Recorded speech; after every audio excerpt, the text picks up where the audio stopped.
Assalamualaikum warahmatullahi wabarakatuh.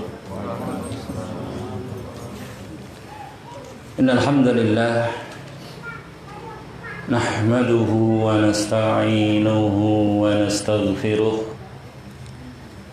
wa na'udzu billahi min sururi anfusina wa min sayyiati a'malina. من يهده الله فلا مضل له ومن يضلل فلا هادي له أشهد أن لا إله إلا الله وحده لا شريك له وأشهد أن محمدا عبده ورسوله أرسله بالهدى ودين الحق ليظهره على الدين كله وكفى بالله شهيدا فبلغ الرسالة وأدى الأمانة ونصح الأمة وجاهد في الله حق جهاده فصلوات الله وسلامه عليه وعلى آله وأصحابه ومن تبعهم بإحسان إلى يوم الدين. Ma'asyiral muslimin rahimani wa rahimakumullah, ikhwani fid din, a'azani Allah wa iyyakum jami'an. Alhamdulillah, dengan izin Allah Subhanahu wa ta'ala serta limpahan nikmatnya yang terus dan terus terlimpah tercurah tanpa henti, tanpa terputus kepada kita seluruhnya, taufik Allah, hidayahnya, bimbingannya, penjagaannya, rahmatnya dan seterusnya.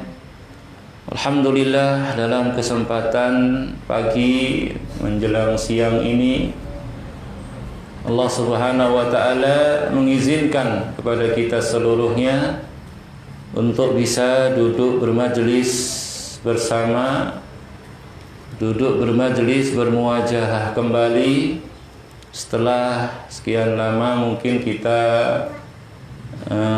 libur ya, utlah dari taklim kita, kondisi dari ujian yang Allah Subhanahu wa ta'ala timpakan kepada manusia secara umum, termasuk juga di tempat-tempat kita, di negeri kita. Semoga Allah Subhanahu wa ta'ala terus memberikan penjagaannya kepada kita, hidayahnya, sehingga kita bisa istiqomah bagaimanapun kondisi kita di atas agamanya. Itu yang terpenting. Ketika musibah hanyalah menimpa dunia kita, bagi seorang ahlus sunnah itu masalah yang kecil, masalah yang remeh. Karena dunia memang rendah, hina. Cuma urusan duit, urusan pekerjaan, ya, urusan fisik kita itu kecil. Tapi kalau musibah sudah menimpa agama kita, ini baru hakikat musibah yang sesungguhnya. Ya, sudah jadi orang yang lama nggak taklim, kembali seperti dulu misalkan, balik, ini naudzubillah min dzalik. Dosa-dosa maksiat yang tadi sudah dia tinggalkan, dia mulai jauhi, aktif di majelis-majelis ilmu, karena musibah ini kemudian ini naudzubillah dia luntur kembali ke belakang. Ini musibah sesungguhnya, manhaj yang menyimpang, ya, sudah dia kenali, dia sudah jauhi, berusaha sabar meskipun banyak halangan, menempuh manhaj yang lurus. Lama nggak taklim ini kadang-kadang masya Allah, al-qulubu dhaifah, hati itu lemah, mudah berubah. Ya, makanya ikhwah, masya Allah kita bersyukur kepada Allah Subhanahu wa ta'ala bisa kembali duduk bermajelis, dan saya mengajak kepada saya pribadi dan antum seluruhnya, dari pemerintah kita yang telah mengizinkan untuk kembali bisa ke masjid misalkan ya, bisa bermajelis dengan syarat-syaratnya. Ya, walaupun masalah kadang ada hilaf di antara kita sendiri, hendaknya ini kita wallahu alam lebih selamatnya mengikuti petunjuk arahan dari pemerintah tersebut. Karena kita ini kalau masalah kesehatan mungkin kebanyakannya bodoh, nggak ngerti, bukan pakar-pakarnya kita, bukan ahlinya. Ya, masalah penyakit ini, virus ini. Jadi kita kembalikan sebagaimana akidah Ahlussunnah kepada waliul amr, yang tentunya di dalam memutuskan satu perkara kita nggak boleh suudzon, bahkan berhusnudzon kepada mereka itu untuk kemaslahatan rakyatnya yang dalam tanggung jawabnya, untuk kebaikan mereka, untuk terselamatkannya jiwa-jiwa mereka, nyawa-nyawa mereka. Ya. Apalagi para ulama kibar ya, yang besar, demikian para ahlinya, dari para dokter yang mungkin sudah bidangnya menjelaskan tentang perkara tersebut. Ya, hendaknya demikian ini kita patuhi, ya, kita jaga sehingga kalau terjadi pun misalkan ada yang terkena, kita sudah nggak salah, kita sudah nggak keliru. Yang di luar sana jangan kita itu berbuat salah, nggak salah jadi cari salahnya kadang-kadang itu kan ya. Nah, kita malah ada celah, nanti malah jadi sarana.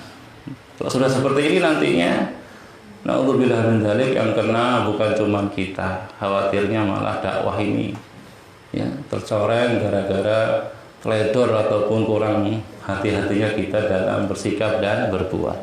Ini yang saya sampaikan dan tolong diperhatikan. Mungkin masih pertama kali, banyak uzur lah kita ini. Cuma untuk taklim-taklim berikutnya, kalau emang masih belum ada perubahan dari anjuran-anjuran pemerintah, tetap diperhatikan. Sebisa pakai masker ya, jaga jarak. Ini bukannya apa-apa, ini bagus. Para ahli juga demikian kok menyuruhnya, merintahkannya. Begitu. Apalagi mungkin gak berkaitan dengan aturan syar'i, bertabrakan langsung. Kalau mungkin sholat, wajib lah. Ada yang mengatakan gak usah karena asalnya gak boleh nutupi wajahnya. Asalnya mungkin rapat. Tapi ketika memang gak ada masalah kumpulan syar'i, apa alasan kita untuk kemudian melanggar dari anjuran-anjuran tersebut? Dan Ahlussunnah wal Jamaah dikenal dengan ketaatannya kepada pemerintah selama perintahnya tidak perintah yang dosa dan maksiat. Ya. Dan itu jelas perkaranya, masalahnya. Ini tolong diperhatikan. Kemudian, saudara muslimin rahimani wa rahimakumullah wa a'azzani Allah wa iyyakum jami'an. Ini sebenarnya ahad kelima, ya, bukan ahad keempat. Cuman kemarin ya, namanya masih baru lagi, mungkin juga kangen lama juga, pengen dan taklim lupa kalau ini ahad kelima. Ingatnya terakhir gitu aja, berarti keempat. Kalau jadwal taklimnya ahad keempat, seperti yang sudah maklum mungkin ya. Cuman saya lihat tadi, kayaknya ini saya kesini nih. Kemarin saya dikasih tahu cuma lihat sepintas. Saya kira cuma menyampaikan masih materi ini, waktunya masih seperti ini. Iya, cuma yang saya keempat begitu. Qadarullah sudah tersebar dan saya juga masih banyak kosong karena belum taklim juga di sebagian tempat. Tapi sebagian lain sudah mulai taklim juga. Cuma tadi memperhatikan protokol kesehatan, diperhatikan itu.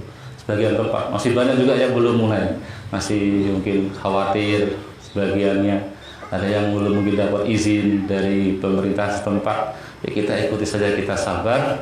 Maka tadi saya wasiatkan di awal, banyak-banyak berdoa terus pada Allah, mohon penjagaannya.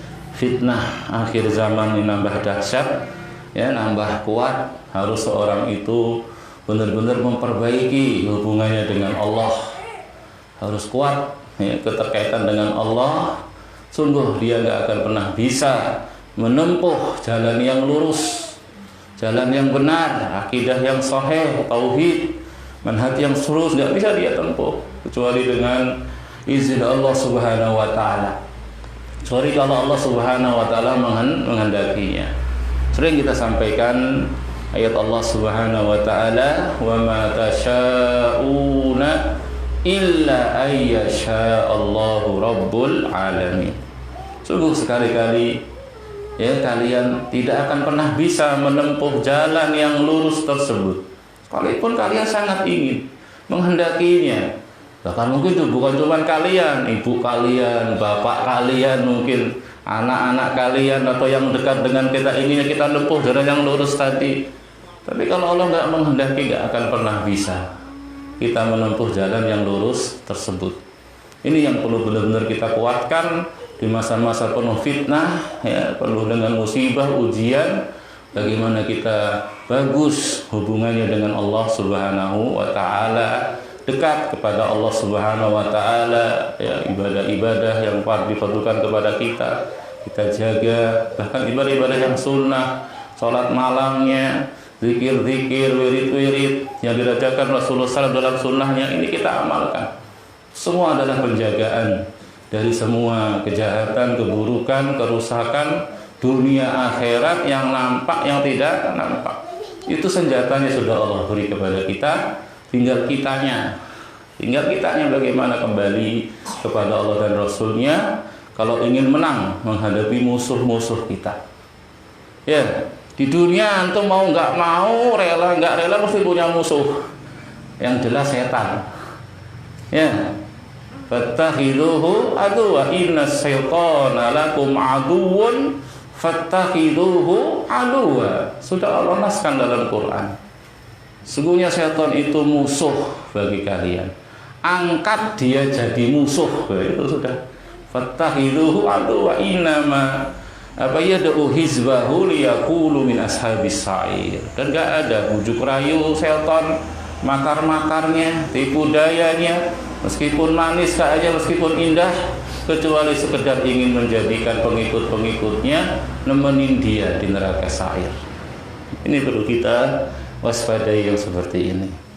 Baik, karena ini mungkin bukan jadwalnya, ada satu materi yang ingin saya sampaikan, nasihat kepada untuk saya sendiri, demikian pula antum seluruhnya, semoga bermanfaat berkaitan dengan kegiatan kita talibul ilmi, kita sebagai penuntut ilmu, mencari ilmu syar'i.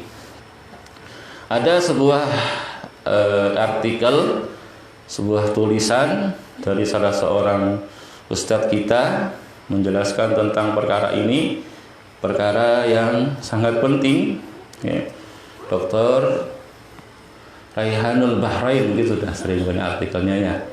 Sini dia ada tulisan, nanti saya gandeng dengan penjelasan Fadilatul Syekh Muhammad Ibn Shalih Al-Utsaimin, yaitu apa?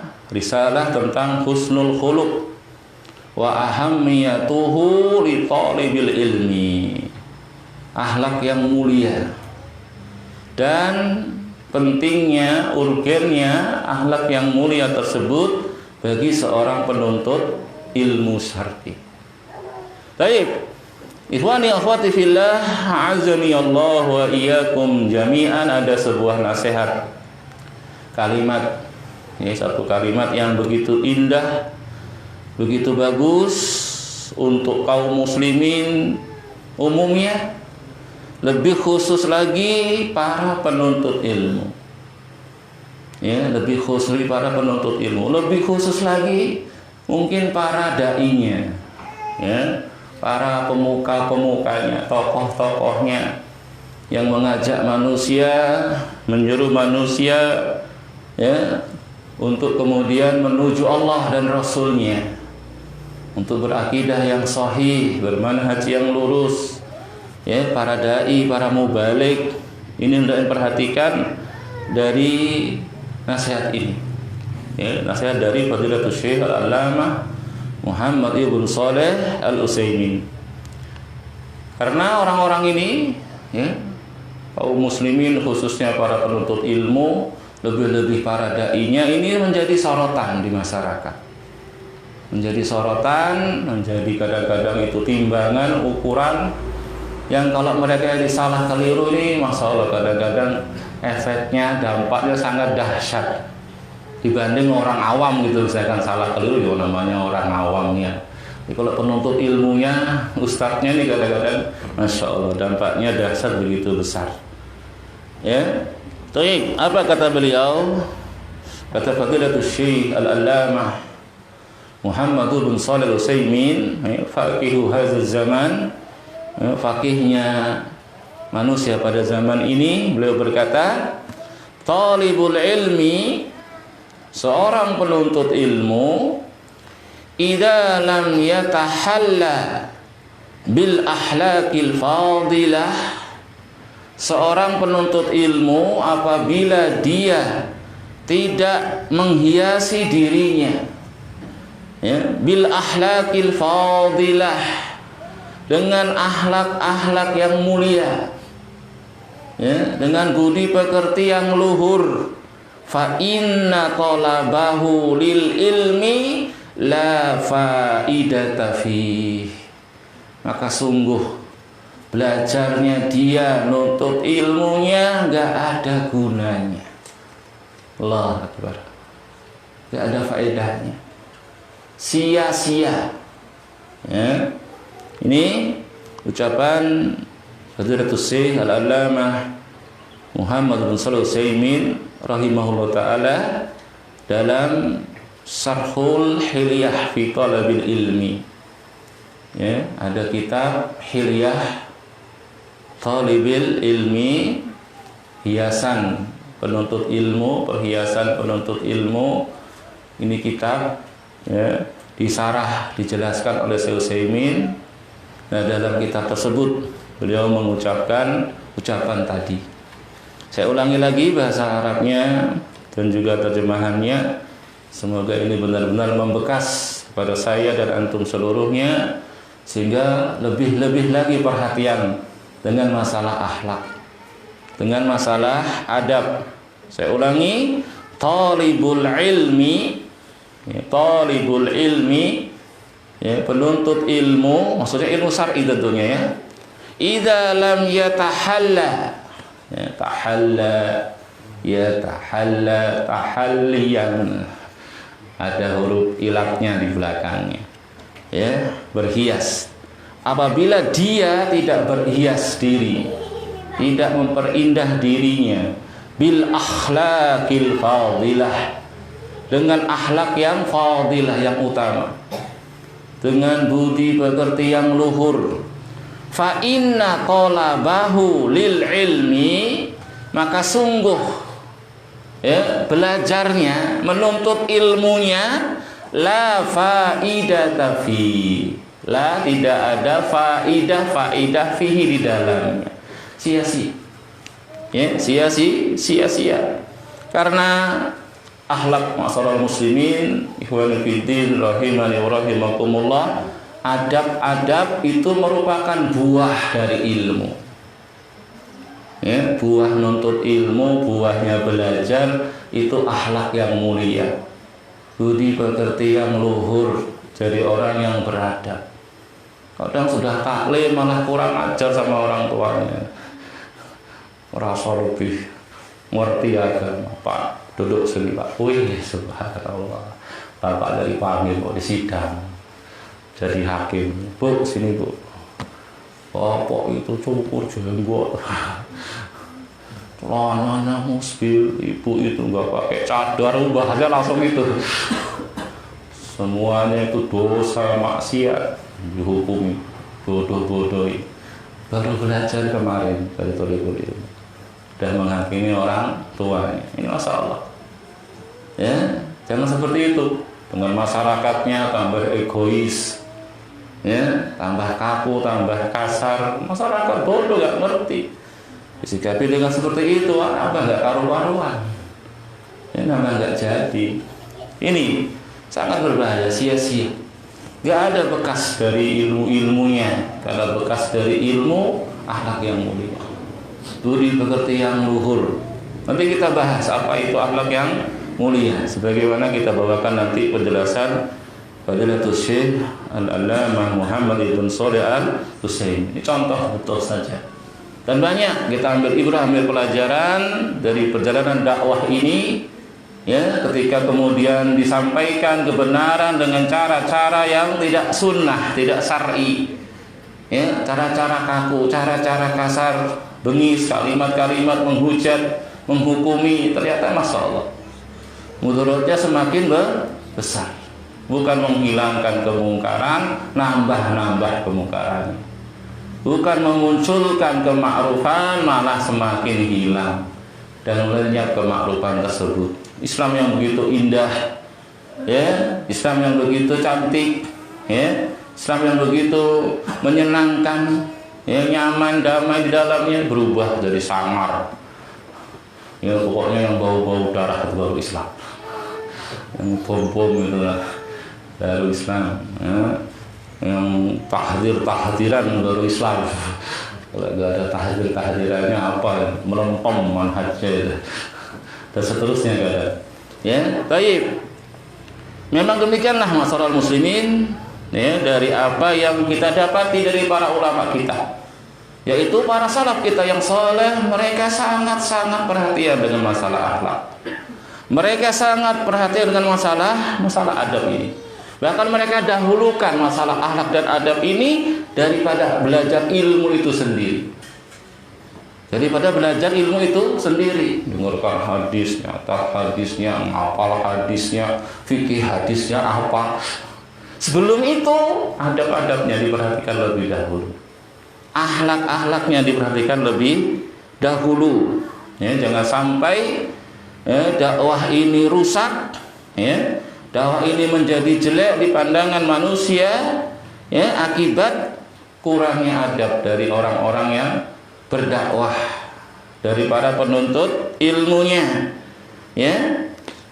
Ulama dahulu benar-benar pelajari adab dan akhlak, bahkan melebihi perhatian mereka terhadap ilmu. Dibawakan di sini ucapan Abdullah bin Mubarak rahimahullahu taala. Abdullah bin Mubarak mengatakan, talabtul adaba salasina sanatan wa talabtul ilma isrina sanatan. Masya Allah. Ya, aku mempelajari adab, menuntut ilmu, ya, berkaitan dengan adab salasina sanah, 30 tahun. Masya Allah. Belum ya kita 30 tahun ngajinya ya. Pas udah baru kemarin masih umurnya aja belum ada yang, jangan dia belum sampai 30 umurnya ini. Berarti baru mau mulai. Kami, kata dia, saya belajar adab 30 tahun, ya, wa talabtul ilma, dan kami, saya belajar ilmu isrina sanah, 20 tahun. Belajar adabnya 30 tahun, belajar ilmunya 20 tahun. Banyakkan mana? Banyakkan belajar adabnya. Totalnya 50 tahun. Kita belum apa-apa ya. Ya, kalau kita baca gini, Masya Allah, kita kadang-kadang malu dibilang tolibul ilwi, malu. Bahkan dibilang tuwailibul ilwi. Tahu tuwailib? Udah belajar kan? Belum? Murajaah, undang lagi Ustaz Nasir ini. Murajaah Ustaz. Tolibun apa tasgirnya? Ismu binadhari ila tasgirihi. Tolibun menjadi tuwailibun, ditasgir. Penuntut ilmu yang masih TK, masih anak-anak, itu aja kayaknya kok masih berat kita di sini. Masih banyak ngantuknya, masih banyak malesnya, masih banyak nggak sungguh-sungguh. Apalagi kok tolibul ilmi ini nggak dipakai tasgir. Waduh. Ya tidak aja kita sudah minder. 30 tahun belajar adab. Kita belajar belum ada berapa tahun. Kemudian 20 tahunnya baru belajar ilmu. Masya Allah. Bahkan dikisahkan masalah muslimin, ikhwani fiddin rahimani wa rahimakumullah, di majlisnya Imam Ahmad itu yang hadir itu 5.000-an. Sedikit atau banyak ya? 5.000 sedikit atau banyak ya? 5.000 banyak kan? 5.000 yang hadir itu, subhanallah. Yang mencatat cuma 500 yang nyata hadis, itu menghafalkan hadisnya. Jadi sisanya berapa ya? 4.500 ya. Berarti kan 95 ya. Jadi itu berapa persennya itu? Lebih banyak yang nggak nyata. Lu ngapain mereka itu? Di majelisnya Imam Ahmad nggak nyatet, nggak ngapal hadis, memperhatikan adab-adabnya Imam Ahmad. Masya Allah. Jadi kadang yang depan ini juga subhanallah tanggung jawab dan sebenarnya ini. Ya, ada dulu mereka para ulama kita, para penulis soleh, duduk itu bukan belajar maksudnya nangkap gitu, nggak mungkin dia nggak tahu lah wudhu atau gimana. Ngambil ibrah dari apa? Ngambil pelajaran dari mana? Dari gurunya. Mungkin gurunya minum ya, mungkin gurunya kalau datang ngapain, sholatnya, kalau kasih snack makanan, itu dilihat mungkin ya, diambil ada bicaranya gimana. Kalau ada mungkin di antara sampingnya yang sudah tua mungkin, kadang kita ambil belajar. Bahkan ketika Syekh dari Saudi ke sini dong, kadang kita ambil ibrah dari mana? Dari akhlaknya atau adabnya. Ada anak kecil ditanya, kasih hadiah, subhanallah. Karena yang paling jauh dari mana? Kasih hadiah kan subhanallah. Hidup rasanya benar-benar thalabul ilmi itu bukan cuma teori, bukan cuma ngomong, kita ambil benar akhlak mereka. Ya, kita bisa mengenal akhlak mereka.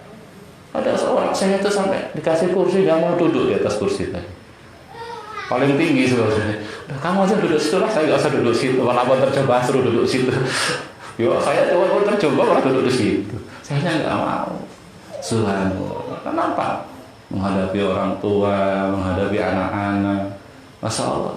Ini. Jadi 5.000 yang hadir, yang nyatat mungkin ngapal hadisnya itu cuma 500. Sisanya 4.500 cuma ngambil langsung dari akhlak dan adabnya Imam Ahmad rahimahullah. Imam Ahmad itu masya Allah seorang yang dikenal dengan zuhud. Dulu pernah saya sampaikan nih, ada zuhud, ada warok. Hebatan mana ini? Zuhud sama warok. Apa zuhud, apa warok? Taib, itu zuhud, meninggalkan yang enggak bermanfaat. Kalau warok, meninggalkan yang haram. Orang meninggalkan yang haram belum tentu meninggalkan yang enggak bermanfaat. Kadang sesuatu itu enggak bermanfaat tapi mungkin boleh asal-asal. Boleh aja. Makan buahnya itu boleh. Tapi kan enggak manfaat untuk tubuh kita ya. Ya apa enggak? Jalan-jalan sakit boleh enggak? Boleh. Pancing boleh nggak pancing? Ketemu dia pancing lagi, itu dia pancing lagi. Ini nggak ada gunanya. Tinggalkan. Ibarat dulu pernah kita sampaikan pengumuman di masjid ya, terkumpul sekian banyak dinar, dirham, penuh masjid. Silahkan ambil. Nah, di sini kelihatan nanti mana yang warok, mana yang zuhud, mana yang tamak dengan dunia.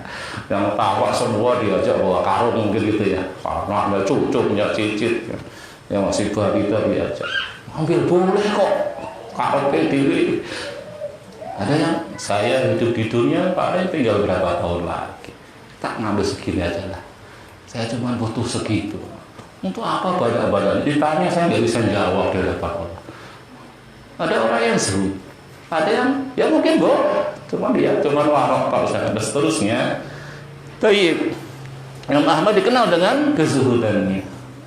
Dikisahkan yang pernah saya dengar dari salah seorang ustaz ketika ceramah menjelaskan zuhudnya Imam Ahmad, yaitu ketika khalifah berlalu beberapa khalifah, ini saya nggak ingat khalifah yang keberapa ini, yang Allah beri hidayah, Allah beri taufik ya, sehingga dia mengenali akidah yang sahih berkaitan dengan Al-Quran.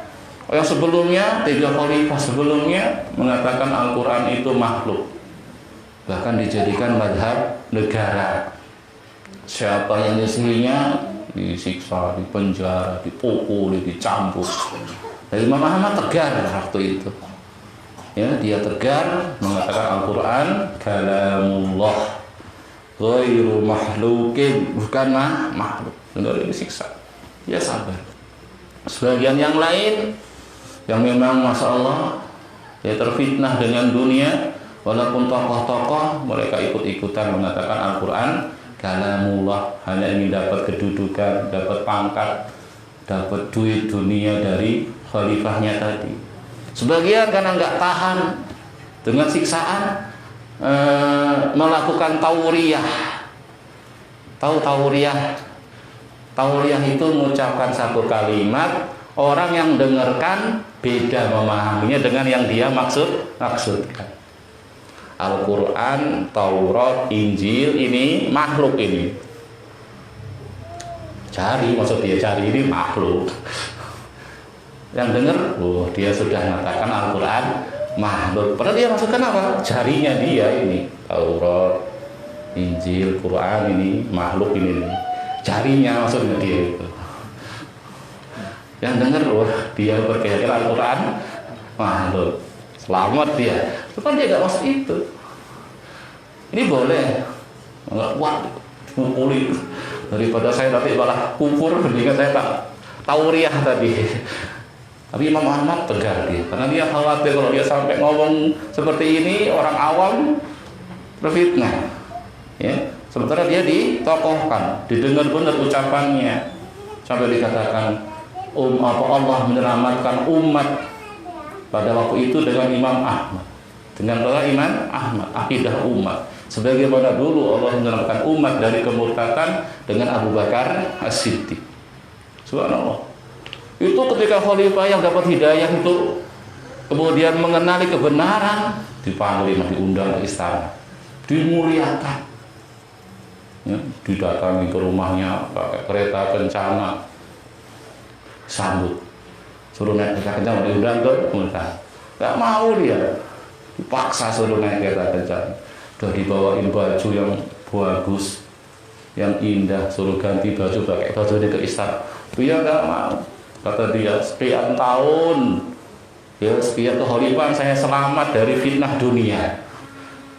Fitnah kan banyak ya. Tadi fitnah agama ini kan ya, Al-Quran makhluk. Ini fitnah dunia dia selamat, gak dekat-dekat pemerintah kan, gak ada iming-iming duit emas perak.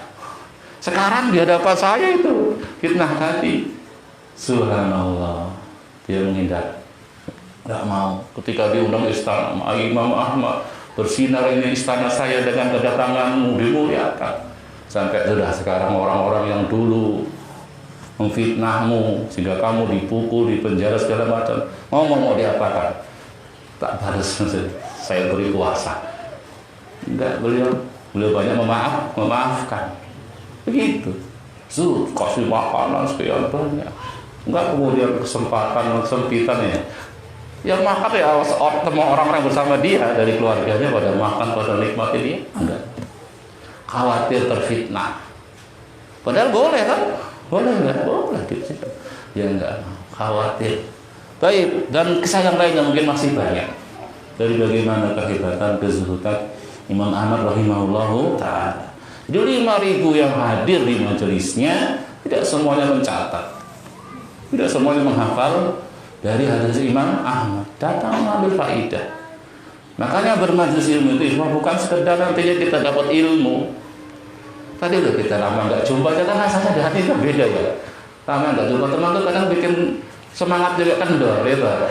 Akhirnya kita muncul malas juga. Semua tempat kan bikin semangat. Ya ukhuwah. Banyaklah faedah dari duduk bermajelis itu memang masya Allah. Bukan sekedar kita mempelajari ilmu-ilmu syar'i.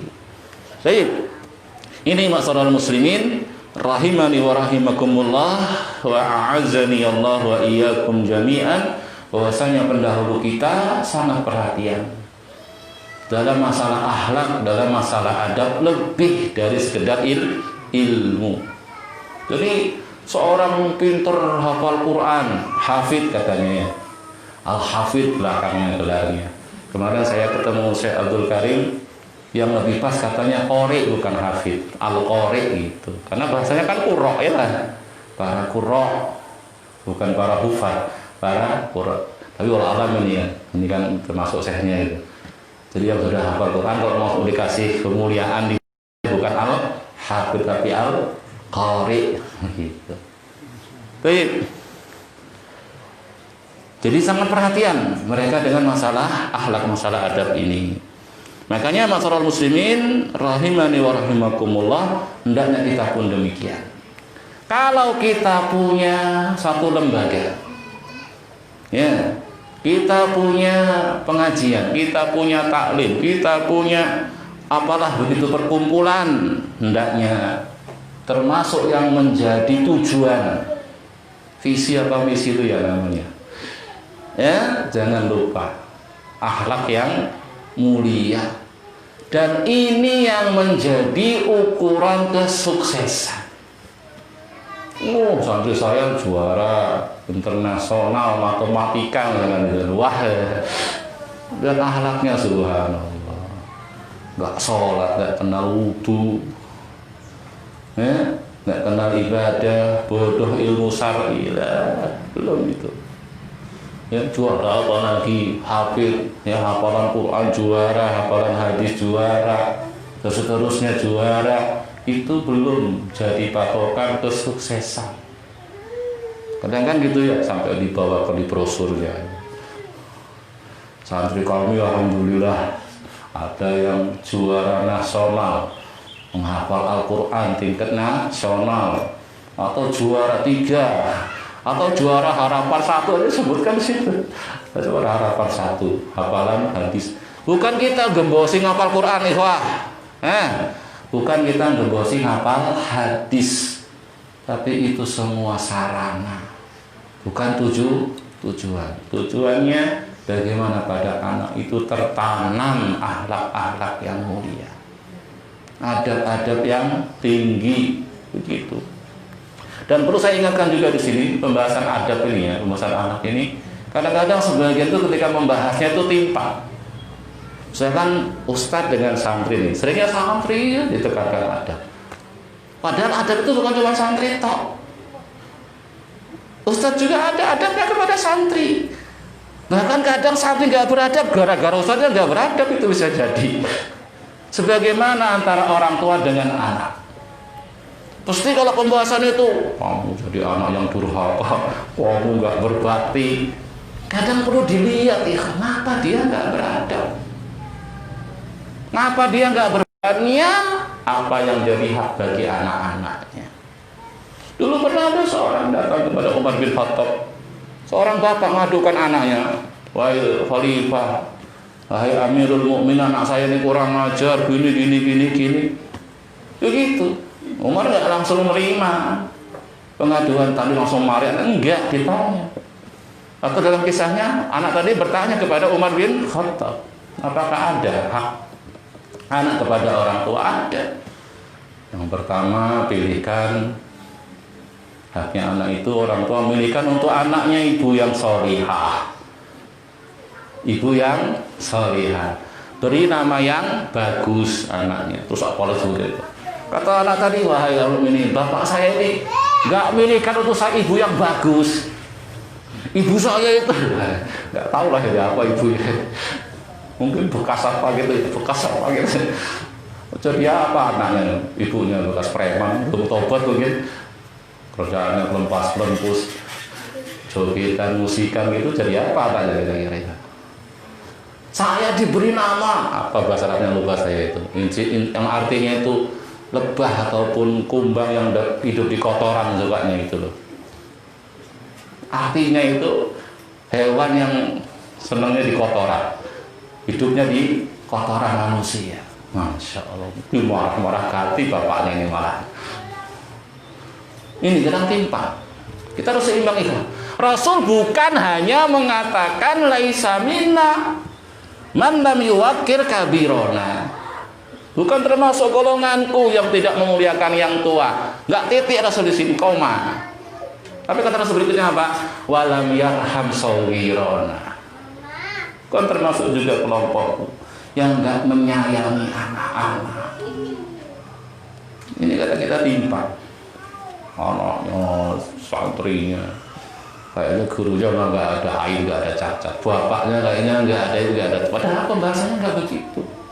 Semua harus ambil bagian sehingga ini benar-benar merata, mendapatkan ilmunya, mendapatkan pengetahuannya, sehingga diharapkan kemudian bisa mengamalkan dari ilmu tersebut. Jadi ada haknya orang tua juga. Ketika orang tua ada haknya anak, itu kewajiban orang tua. Ketika orang tua nggak memberikan apa yang jadi haknya anak bisa jadi nggak beradab, nggak pernah diajari. Ya. Anak itu kalau masih kecil biasanya yang keluar dari mulutnya yang dia dengar di rumah.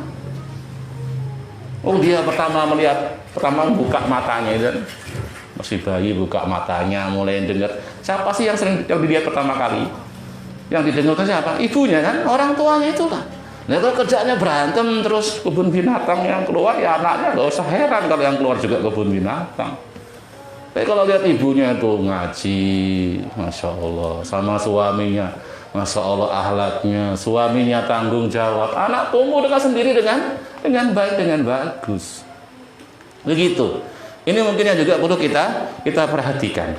Kemudian masyarakat muslimin rahimani wa rahimakumullah, mengapa kalau kita punya lembaga pendidikan, punya majelis taklim, punya apalah begitu ya, harus jangan lupa ini tujuannya, ya, neracanya, timbangan kesuksesannya akhlak yang mulia yang tertanam. Karena Rasul sendiri mengatakan dalam hadisnya, innama bu'istu diutammi masalihal akhlak atau makarimal akhlak.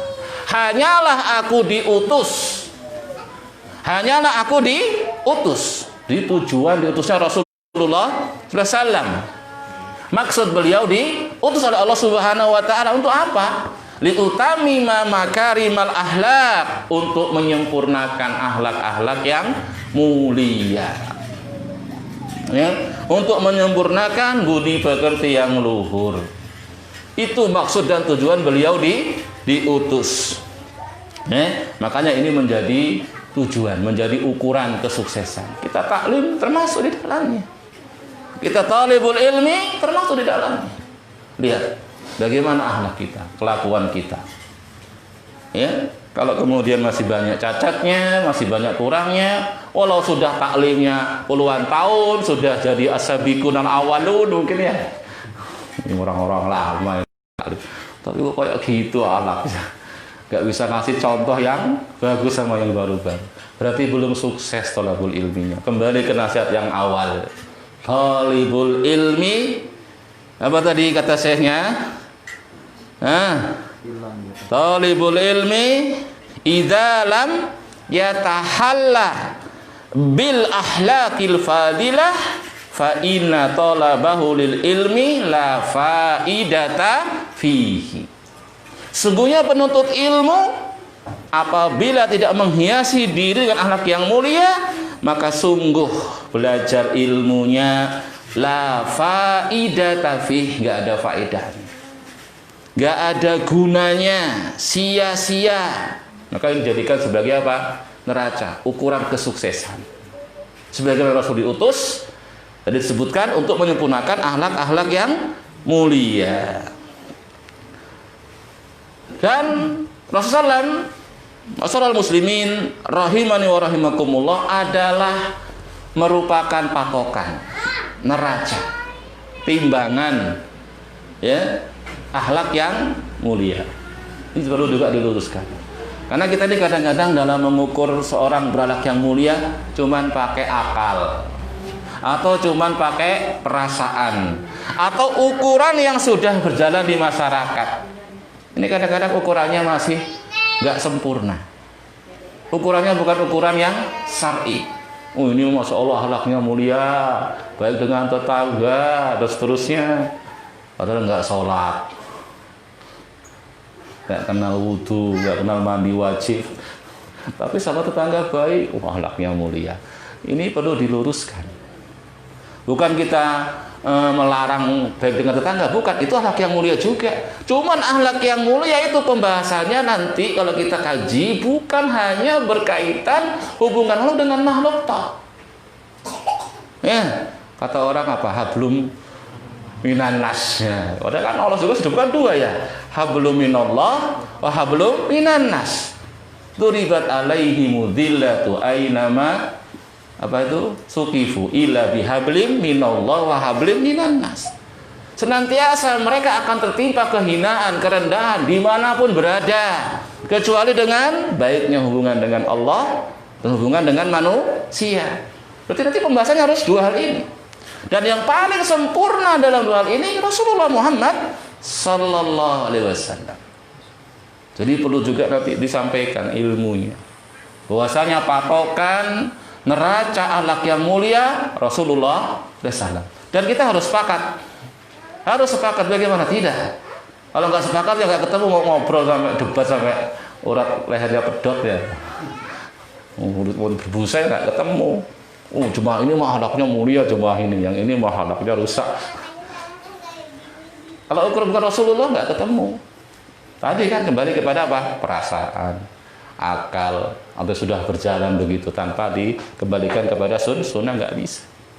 Jadi akhlak yang mulia itu ukurannya Rasulullah yang sudah dipuji, yang sudah direkomendasi, sudah disanjung oleh Allah Subhanahu wa Ta'ala. Dalam surat Al-Qalam ayat yang keempat, Allah Subhanahu wa innaka la'ala khuluqin azim. Wa innaka, dan sesungguhnya engkau wahai Rasulullah, wahai Nabi Allah, la'ala, la ditakkid juga ya, penegasan. Inna ditakkid, la-nya takkid, penegasan juga. Sungguh, sungguh, sungguh, sungguh, dua kali penegasannya. Engkau wahai Rasulullah sallam, la'ala, berada